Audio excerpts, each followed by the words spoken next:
Hey, what's going on, everybody? Welcome back to On the Break. We have another good video coming to you. Hey, Trevon, the Eastern and Western Conference Finals have kicked off, and it's been really good basketball being played, really interesting games, and a lot of games coming down to the wire. So, we're going to talk about the Los Angeles Lakers and the Denver Nuggets series right now. So, Denver just took a 2-0 lead in the series, and that last game was really interesting. That came down to the last few seconds of the game. So let Trevon just give us your reaction on the game, and what are your takeaways from game two? And then if you want to go into the whole series, the first two games, and maybe some adjustments that you think that you might would like to see.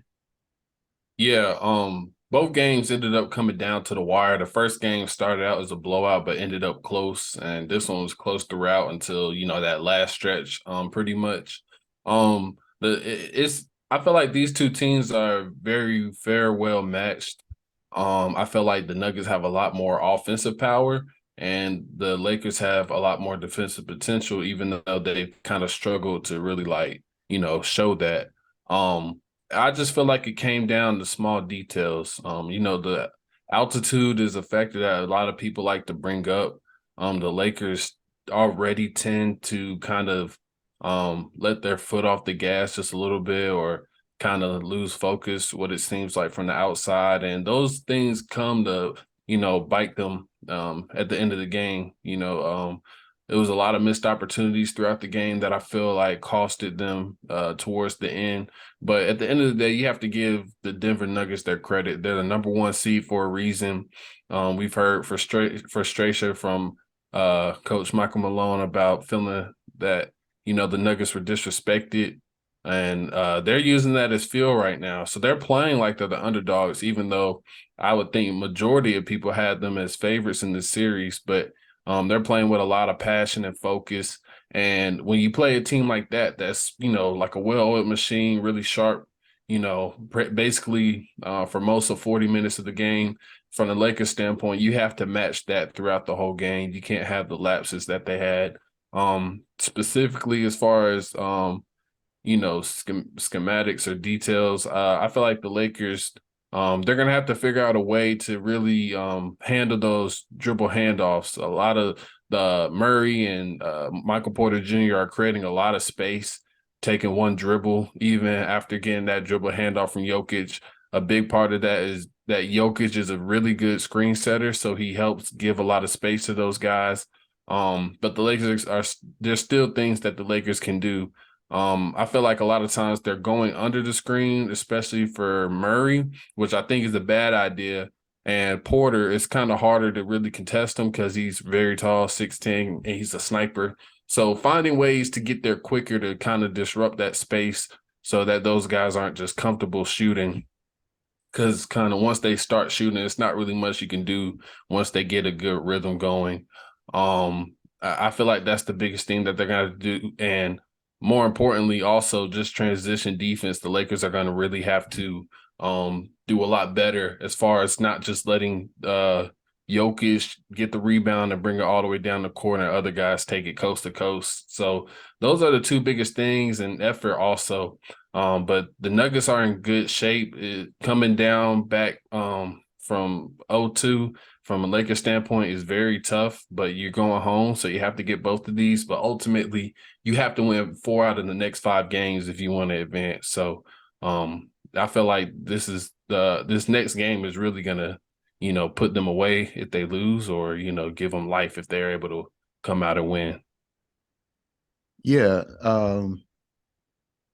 the Lakers, I wouldn't say that they're out of it. It like you said, it is very tough to win 4 out of 5 games, especially in a series where you don't have home court advantage. So that is going to be tough. But I think you just have to give a lot of credit to Denver. I think they match up very well with the Lakers. I think having Nikola Jokic as your primary source of offense, I think he's probably one of the best drivers for offense in the league right now, and or if he's not that, he is the best driver for an offense. I mean, so many things he can do: pass, he can shoot, he can set up your offense and get everybody into those actions.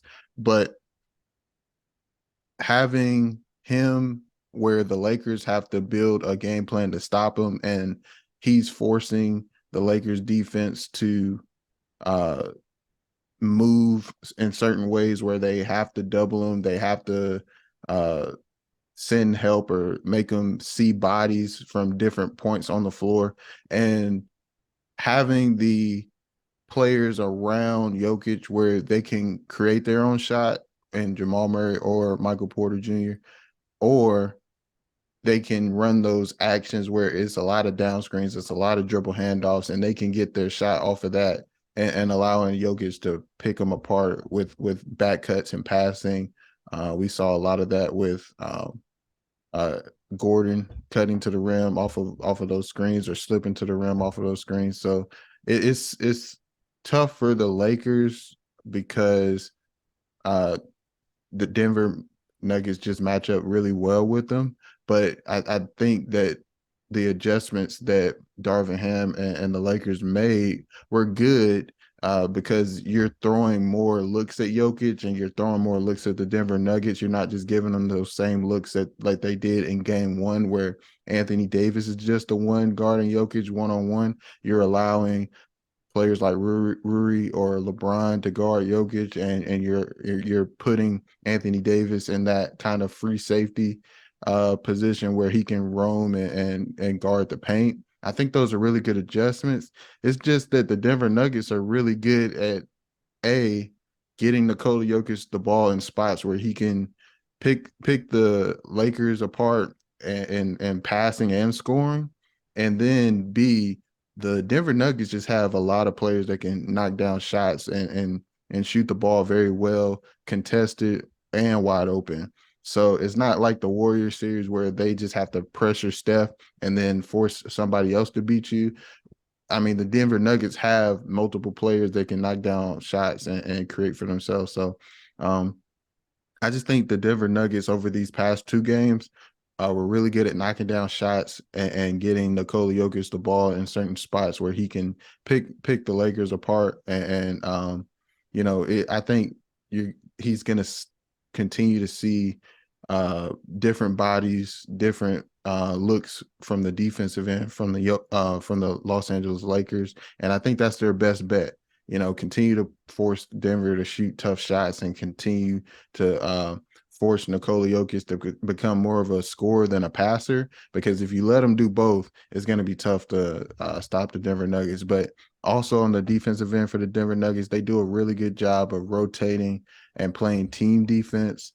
So when they're rolling on that end, getting in transition, I think that hurts the Lakers because they don't have the best transition offense. But if you allow the Lakers to get back and get set, that's their best bet for the Lakers.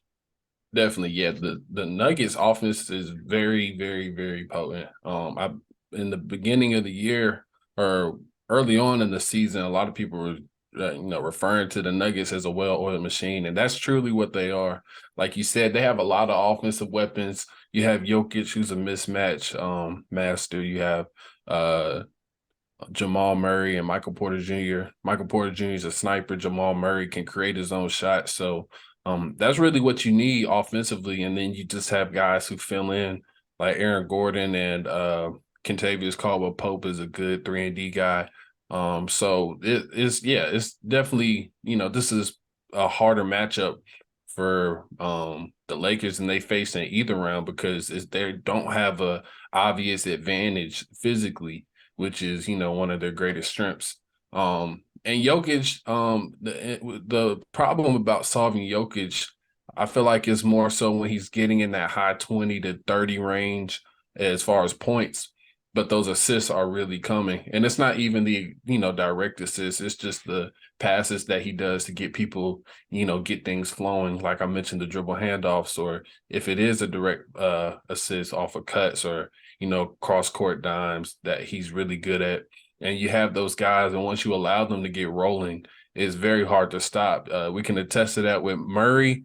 he was really struggling. He was missing shots that he normally would hit.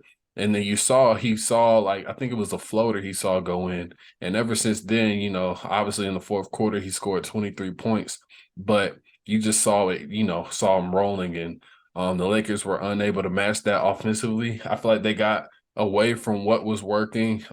Some questionable threes from LeBron and a lot of turnovers from other guys and AD. It's not going to add up well when you're not scoring and the other team is scoring at a high clip and everybody's rolling. The momentum, the crowd got into it. It kind of just got away from the Lakers. And defensively, you spoke about them playing good team defense. They don't have a one guy that's a good on-ball defender, but that was the point I was going to bring up. I think a lot of people were underrating them defensively, saying that they don't have defense. But like you said, the team defense, they're just as well as they are connected offensively. They're pretty well. They've shown to be pretty well connected defensively. And one of the biggest things about defense is grabbing a rebound and, wrapping up possessions. That's what they've done a very good job of, especially Jokic. And one of the, perks of having a big man like him is he's able to push the ball. He's not the fastest athletically, but he can make things happen. So that's one of their greatest strengths defensively, I feel like, is actually being able to grab the rebound, get out on a fast break. In a timeout, they showed Michael Malone saying they wanted to get out on the break because, they were struggling in the half court.